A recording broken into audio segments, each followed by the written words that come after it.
ঢাকা বিশ্ববিদ্যালয়ের ইতিহাসে 100 নির্বাচনে স্বামী এবং স্ত্রী একসঙ্গে দাঁড়িয়েছিল, তারাও দুইজন বিজয়ী হয়েছে। আলহামদুলিল্লাহ বলেন। স্বামীর নাম রায়হান উদ্দিন, মেয়ের নাম উম্মে সালমা, পর্দা করে, হিজাব করে। স্বামী স্ত্রী দুইজন ইংরেজি ডিপার্টমেন্টে পড়াশোনা করে, চট্টগ্রাম সাতকানিয়াতে বাড়ি। তাদেরও বিজয় হয়েছে। তার মানে বোঝা গেল সত্যের পক্ষে যারা থাকে তাদের কে বিজয় দেয়? আল্লাহ। সেই সাদিক কায়েমকে তোমরা 71 আর রাজাকার বলে বলে ট্যাগ লাগিয়ে তোমরা বলেছিল তুমিও জানি আমিও জানি, তুমিও জানো তুমিও জানো আমিও জানি, এই সাদিক কায়েম পাকিস্তানি রাজাকার এই বলে ট্যাগ লাগিয়েছো, কিন্তু তাকে সম্মান দান করেছে কে? আল্লাহ। আচ্ছা বলেন, আল্লাহ যদি কাউকে আকাশে উঠাতে চায়, ঠ্যাং ধরে পাও ধরে তাম পৃথিবীর লোক যদি টানে, তাক নিচে নামান যাবে? তার কারণ আমরা জানি তু ইজ্জু মাংতাসা বা তু জিল্লু মাংতাসা, সম্মান দেওয়ার মালিক আল্লাহ, অপমান করার মালিক আল্লাহ। আমরা বিশ্বাস করি হকের পক্ষে যারা থাকে আল্লাহই তাদেরকে সম্মানিত করে। পর্দা করতে হবে, এটা কার কথা? আল্লাহ।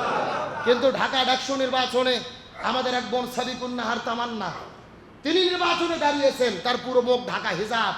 নির্বাচনে দাঁড়িয়ে যখন তিনি ছবি তার টাঙানো হলো, নাস্তিক মোরতাদ বেঈমানেরা গিয়ে তার ছবিকে বিকৃতি করলেন, চোখ কানা করলেন, মুখ কানা করলেন, পর্দার প্রতি বিদ্বেষ স্থাপন করলেন।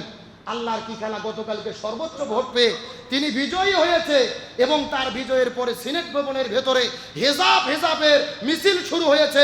চিৎকার করে বলেন আল্লাহু আকবার। তার মানে বোঝা যায় 90% মুসলমানের দেশে ইসলামের বিরুদ্ধে, ইসলামের বিধান পর্দার বিরুদ্ধে যারা দাঁড়িয়েছে এই জাতি তাদেরকে বয়কট করেছে। ভালো করে বোঝেন, আমরা জোর করে কাউকে পর্দা করাবো না, কিন্তু আমাদের প্রশ্ন হলো উলুঙ্গ হইয়া ন্যাংটা হইয়া ঘোরা যদি কোনো মহিলার অধিকার হয়ে থাকে, তাহলে আমার বোনেরা যারা হেজাব করে, পর্দা করে, তাদেরও পর্দা করা তাদের অধিকার। কিন্তু আপনারা শুধু উলুঙ্গ হইয়া ঘোরাকে স্বাধীনতা বলবেন আর হেজাব পরাকে স্বাধীনতা বলবেন না, এই জাতি আর এই সমস্ত গ্রহণ করবে না। ঢাকা বিশ্ববিদ্যালয়ের ইতিহাসে 100 নির্বাচনে স্বামী এবং স্ত্রী একসঙ্গে দাঁড়িয়েছিল, তারাও দুইজন বিজয়ী হয়েছে। আলহামদুলিল্লাহ বলেন। স্বামীর নাম রায়হান উদ্দিন, মেয়ের নাম উম্মে সালমা, পর্দা করে, হিজাব করে। স্বামী স্ত্রী দুইজন ইংরেজি ডিপার্টমেন্টে পড়াশোনা করে, চট্টগ্রাম সাতকানিয়াতে বাড়ি। তাদেরও বিজয় হয়েছে।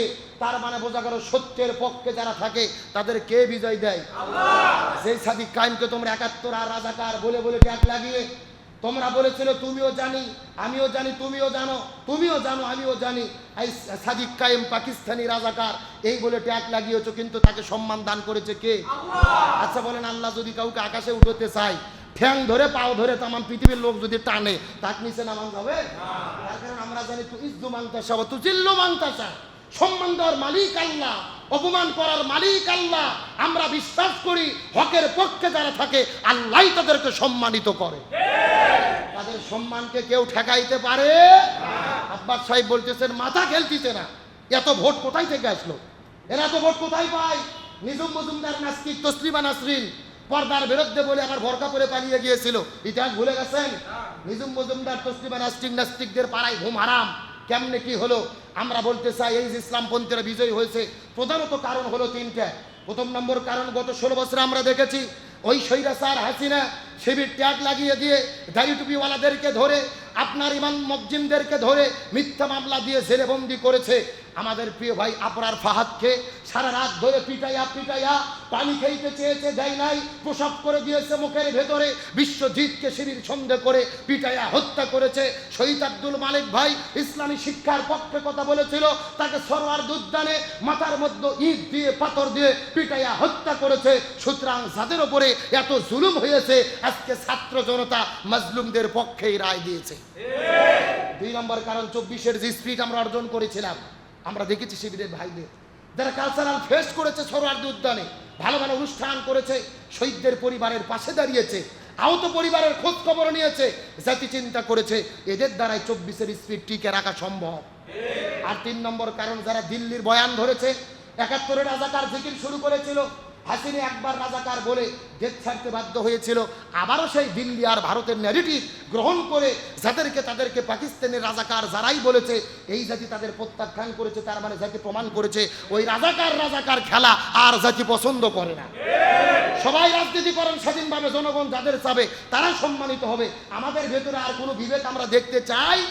আমরা চাই একতাবদ্ধভাবে এই দেশ গড়ব, সবাই মিলে ইসলাম পালন করব, এই দুনিয়ার ভেতরে শান্তিতে বসবাস করব। কয়টা সুন্নাত?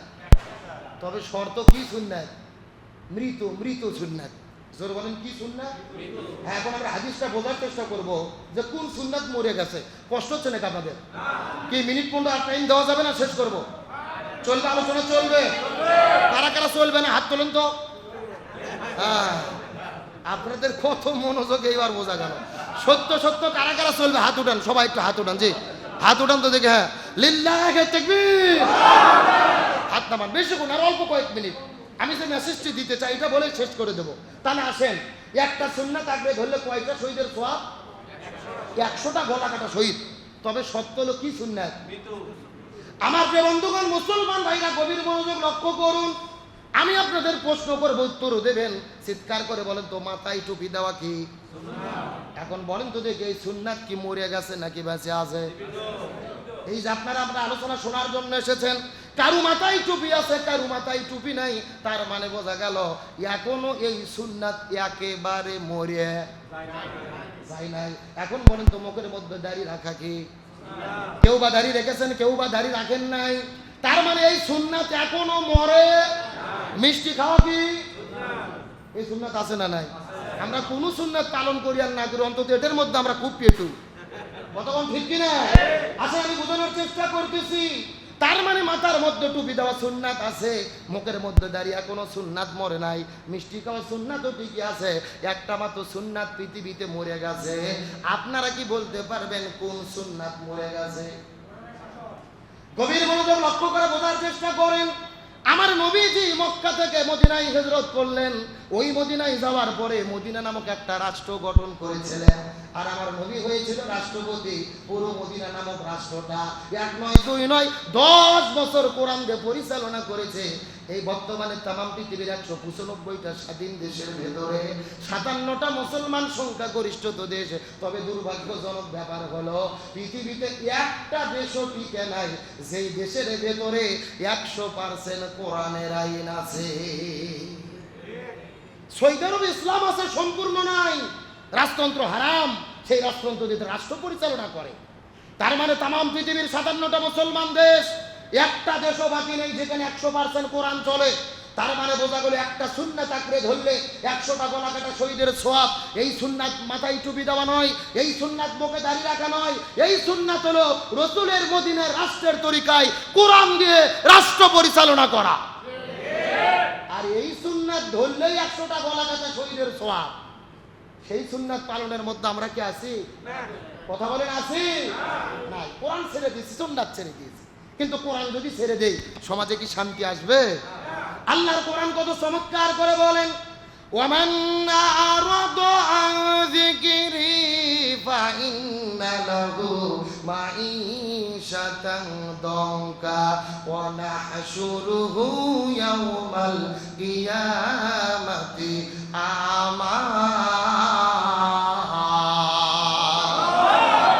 সূরা তাহা 16 নম্বর পারা 19 নম্বর পৃষ্ঠার 13 নম্বর লাইন 124 নম্বর আয়াতে কারিমা আল্লাহর কোরআন বলেছেন, ওমান আরাদা আন যিকরি, যদি তোমরা কোরআন থেকে মুখ ফিরাইয়া নাও, কোরআন বাদ দিয়ে জীবন পরিচালনা করো, ব্যক্তি, পরিবার, সমাজ, রাষ্ট্র, রান্নাঘর থেকে শুরু করে সংসদ ভবন পর্যন্ত কোরআন বাদ দিয়ে যদি রাষ্ট্র পরিচালনা করো, তোমাদের জীবনের মধ্যে আমি আল্লাহ তাআলা কোনো শান্তি রাখবো না, বরং মাঈশাতান দঙ্কা, তোমাদের জীবনটা অশান্তিতে ভরে দেব। আর দুনিয়ার ভেতরে কোরআন বাদ দিয়ে যারা জীবন পরিচালনা করবে, ওই হাসরের ময়দানে আল্লাহ তাদের 2 চোখকে কানা করে অন্ধ করে হাসরে উঠাবে। জোরে বলেন নাউজুবিল্লাহ। কোরআন যারা মেনে চলবে না, তাদের জীবনে অশান্তি দেবে কে? আর হাসরে তাদের 2 চোখকে কানা করে কে উঠাবে? সুতরাং শান্তি যদি পেতে চাই কি লাগবে? ফামান তাবিয়া হুদাইয়া ফালা খাউফুন আলাইহিম ওয়ালা হুম ইয়াহজানুন। কোরআন লাগবে। গভীর মনোযোগ, একটা উদাহরণ দেই, বুঝতে পারবেন। মনে করেন বাংলাদেশের ঢাকা শহরে বিশাল বড় একটা পানির ট্যাঙ্কি আছে। জোরে বলেন, কিসের ট্যাঙ্কি? ওই ট্যাঙ্কির মধ্যে থেকে পাইপ দিয়ে দিয়ে বাংলাদেশের 64টা জেলায় পানির সাপ্লাই দেওয়া হয়। এখন ঢাকা শহরে যে পানির ট্যাঙ্কি আছে, ওই ট্যাঙ্কির ভেতরে একটা মোয়ারা বিড়াল মরিয়ে পৌঁছে গন্ধ উঠে আছে। আমার কথা বোঝা যায়? একটা পাইপ আস্তে আস্তে আস্তে আপনাদের বগুড়া 7 মাথাতেও এসেছে। এখন বলেন তো, পাইপ দিয়ে যেই পানি বের হচ্ছে, ওই পানি ভালো না গন্ধ?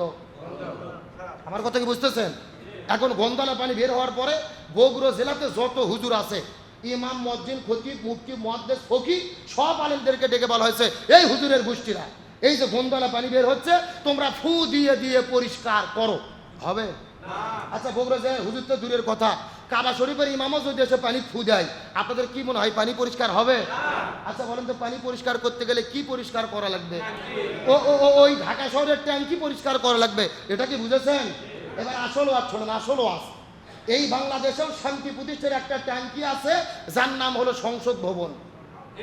জোরে বলেন, জোরে বলেন।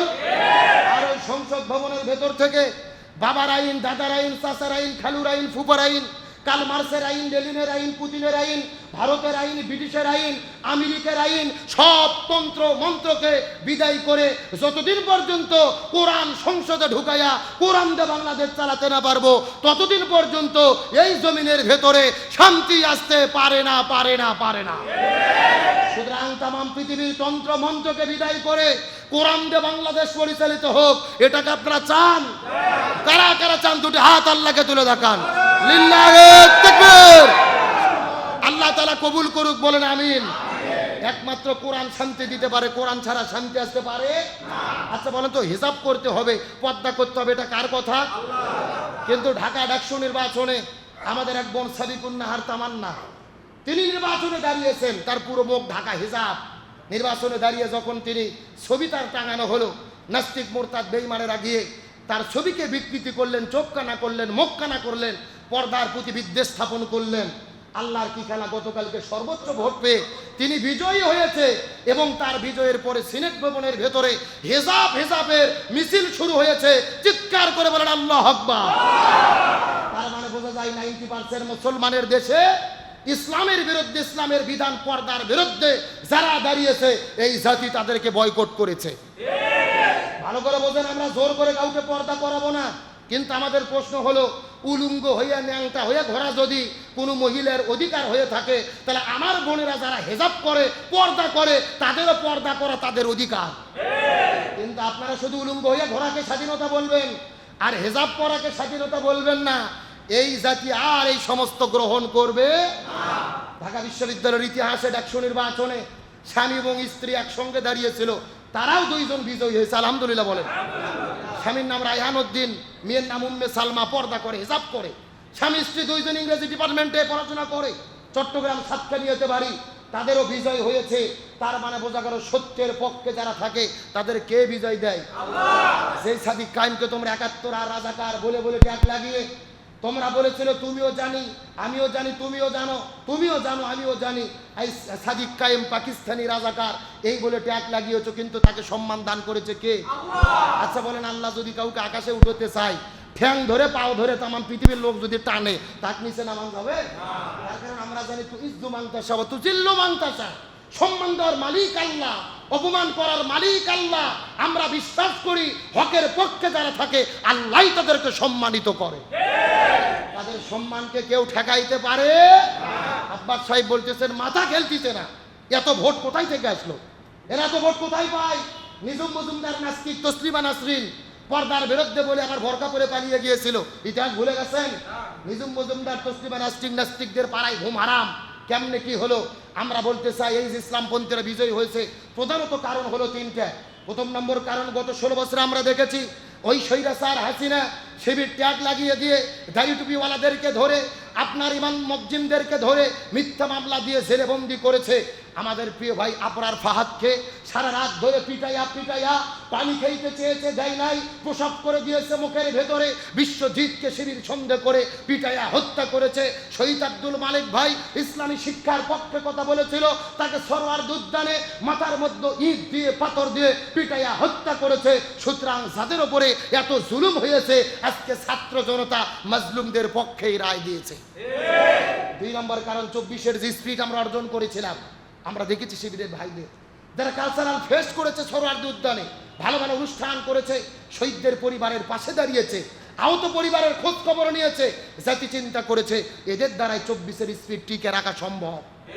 আর 3 নম্বর কারণ, যারা দিল্লির বয়ান ধরেছে, 71-এর রাজাকার জিকির শুরু করেছিল, হাসিনা একবার রাজাকার বলে দেশ ছাড়তে বাধ্য হয়েছিল, আবারও সেই দিল্লি আর ভারতের ন্যারেটিভ গ্রহণ করে তাদেরকে পাকিস্তানের রাজাকার যারাই বলেছে এই জাতি তাদের প্রত্যাখ্যান করেছে, তার মানে জাতি প্রমাণ করেছে ওই রাজাকার খেলা আর জাতি পছন্দ করে না।